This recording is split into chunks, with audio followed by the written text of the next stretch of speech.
Welcome to part 70 of Final Fantasy VIII. Good thing I fished out the save data through some IT skills and finally got back on track. And it's a good thing too because I managed to get 7 steel pipes. And those 7 steel pipes added on to the 6 Marlboro tentacles, even though I only need 6 steel pipes, and 6 remedy pluses will be enough for us to finally summon Doom Train. We're actually getting 2 GFs for the price of 1.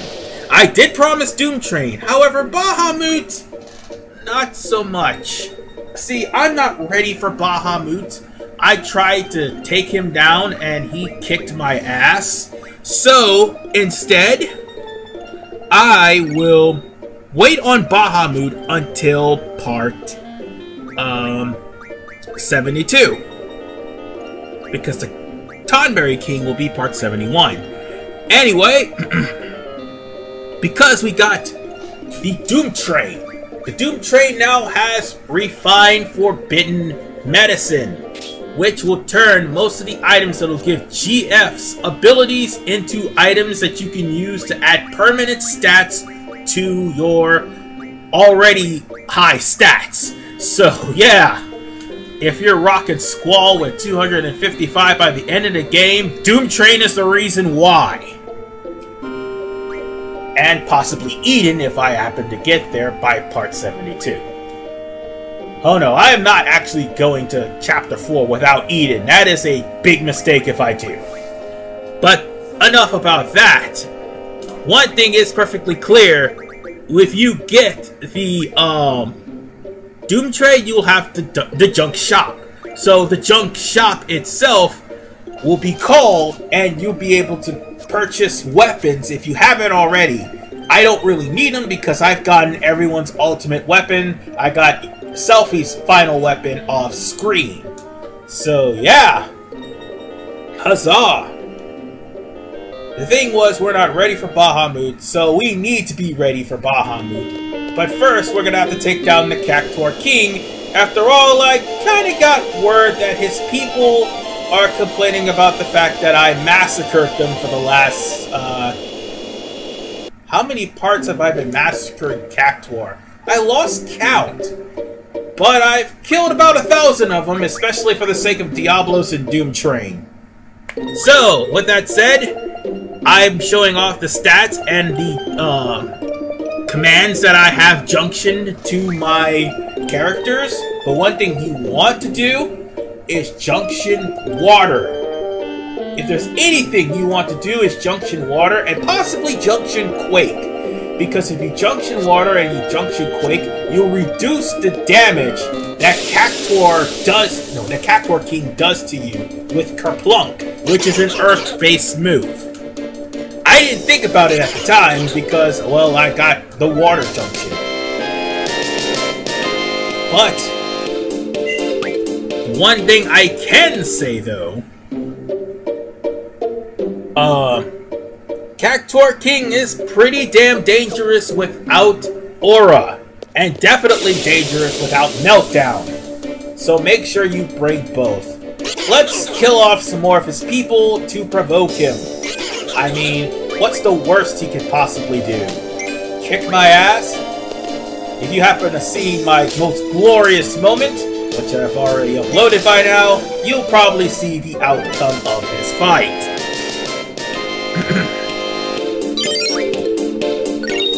But, for the most part,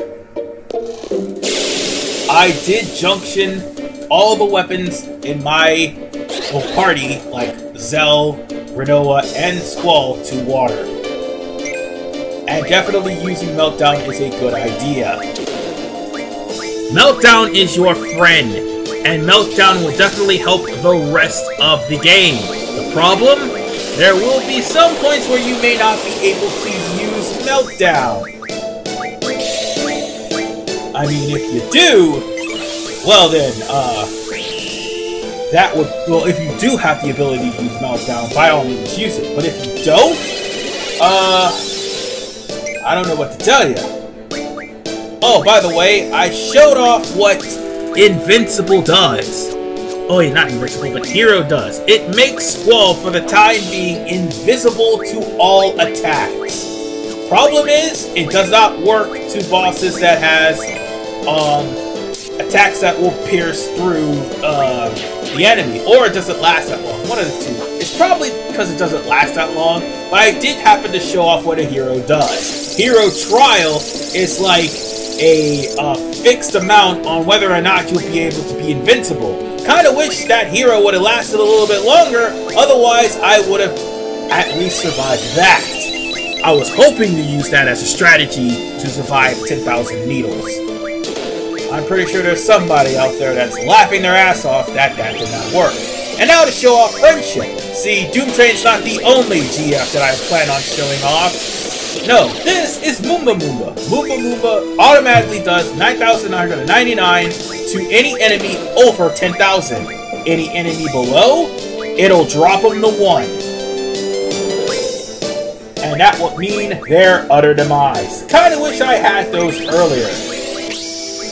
And now to show off Doom Train. Doom Train actually has a nasty attack called Runaway Train. And Runaway Train actually affects the entirety of the party for the enemy side, as opposed to just one enemy. So if you run into a whole group of enemy, by all means unleash Doom Train immediately if you have it, because Doom Train is guaranteed slow and guaranteed, well, unless the person's immune to slow, and guaranteed meltdown. Hell, I would recommend Doom Train on just about every boss battle, save for 1. No, wait, correction. Save for 2. The one at the beginning of Chapter 4 and the final boss of the game. Those are the only times I don't recommend Doom Train. Because of the situation with the final boss of the game. Oh, and also the situation with the beginning boss of Chapter 4.